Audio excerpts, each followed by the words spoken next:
તંગીના કારણે ગુજરાતની હોટલો બંધ થવા લાગી, ફરી આવશે કોલસાનો જમાનો। ગુજરાતમાં ગેસ સિલિન્ડરની અછત સર્જાઈ છે, જેને લઈને જનતા ડરી ગઈ છે। ઘરનો ચૂલો બંધ ન થઈ જાય તે માટે લોકો સ્ટોક કરવા લાગ્યા છે અને ગેસ સિલિન્ડર મેળવવા માટે લાઈન લગાવી રહ્યા છે। અમદાવાદમાં પણ ગેસ એજન્સીઓની બહાર ગેસના બાટલા મેળવવા માટે લાંબી લાઈન જોવા મળી રહી છે। લોકો કાળઝાળ ગરમીમાં પણ ગેસ લેવા લાઈનમાં ઊભા રહ્યા। આ લાઈન સુરતની છે। અહીં પણ ગેસ એજન્સી બહાર લોકોએ લાઈન લગાવી। સુરતના ઉધના વિસ્તારમાં ગેસ એજન્સી ડિસ્ટ્રીબ્યુટરની બહાર ગેસના બાટલા લેવા લોકોએ પડાપડી કરી, કાળાબજારી કરતા હોવાનો આરોપ લગાવ્યો। વડોદરામાં તો ગેસ પુરવઠાની લાઈનમાં ઊભા રહેતા એક મહિલા બેભાન થઈ ગયા। સવારે આશરે 8 વાગ્યાથી જ 500થી વધુ લોકો ગેસ એજન્સી બહાર લાંબી કતારમાં ઊભા રહ્યા। કાળઝાળ ગરમી હોવા છતાં લોકો વહેલી સવારથી જ ગેસ બોટલ નોંધાવવા માટે લાઈનમાં ઊભા રહેલા જોવા મળ્યા। લાંબી કતારોને કારણે કેટલાક સ્થળોએ નાગરિકો વચ્ચે બોલાચાલી અને ઝઘડાની સ્થિતિ પણ સર્જાઈ હતી, જે દરમિયાન ગરમીને કારણે લાઈનમાં ઊભેલી એક મહિલા બેભાન થઈ અચાનક નીચે જમીન પર પડી ગઈ। તાત્કાલિક આસપાસ ઊભેલા લોકોએ પાણી છાંટી મહિલાને ભાનમાં લાવવાનો પ્રયાસ કર્યો। થોડીવાર બાદ મહિલા ભાનમાં આવી જતા સ્થિતિ સામાન્ય બની હતી। આ બાજુ હવે ગેસની તંગીની અસર નાની હોટલ સંચાલકો અને રેસ્ટોરન્ટ પર પડવા લાગી છે। ગેસ સપ્લાયમાં અનિશ્ચિતતા વધતા નાના રેસ્ટોરન્ટ સંચાલકો મુશ્કેલીમાં મુકાયા છે। અમદાવાદ શહેરના અનેક નાના હોટલ અને રેસ્ટોરન્ટમાં કમર્શિયલ ગેસ સિલિન્ડર મળતા નથી, જેના કારણે કેટલાક રેસ્ટોરન્ટ બંધ કરવાની સ્થિતિ ઊભી થઈ છે। પરિસ્થિતિને ધ્યાનમાં રાખીને કેટલાક રેસ્ટોરન્ટ સંચાલકોએ વિકલ્પ તરીકે કોલસાનો સ્ટોક કરવાનું શરૂ કર્યું છે। અનેક સ્થળોએ સગડી પર કોલસાના બળતણથી રોટી અને શાક બનાવવાની ફરજ પડી છે। રેસ્ટોરન્ટ સંચાલકોનું કહેવું છે કે 5000 રૂપિયા આપ્યા હોવા છતાં પણ કમર્શિયલ ગેસ સિલિન્ડર ઉપલબ્ધ નથી। જો આ સ્થિતિ લાંબા સમય સુધી ચાલુ રહેશે તો ઘણા નાના રેસ્ટોરન્ટ બંધ થઈ શકે છે।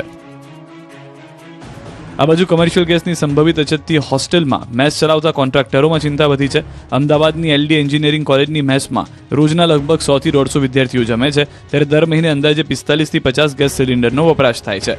જોકે સિલિન્ડર સપ્લાય કાપ આપવાની આશંકાને ધ્યાનમાં રાખીને કોન્ટ્રાક્ટરે વિકલ્પ રૂપે ઓપ્શન ચૂલા શરૂ કર્યું છે અને ઇન્ડક્શનનો પણ ઓર્ડર આપવામાં આવ્યો છે, જેથી વિદ્યાર્થીઓને જમવાની કોઈ ચિંતા ન રહે।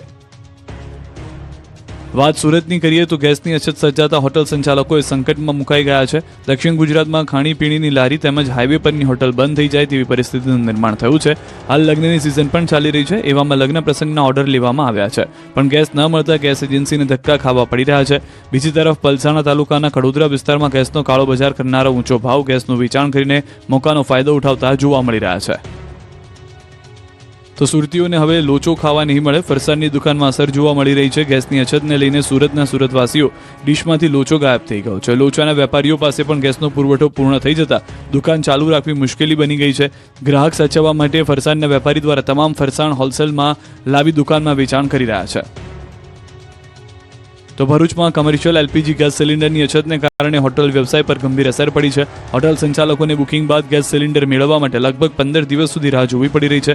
મોટી હોટલોમાં સીએનજી ગેસની સુવિધા હોવાને કારણે તેમનું કામકાજ ચાલુ છે, પરંતુ નાના અને મધ્યમ હોટલ સંપૂર્ણપણે એલપીજી પર નિર્ભર હોવાથી મુશ્કેલીનો સામનો કરી રહ્યા છે। હોટલ સંચાલકોએ સરકારને તાત્કાલિક ગેસની નિયમિત સપ્લાય સુનિશ્ચિત કરવાની માંગ કરી છે।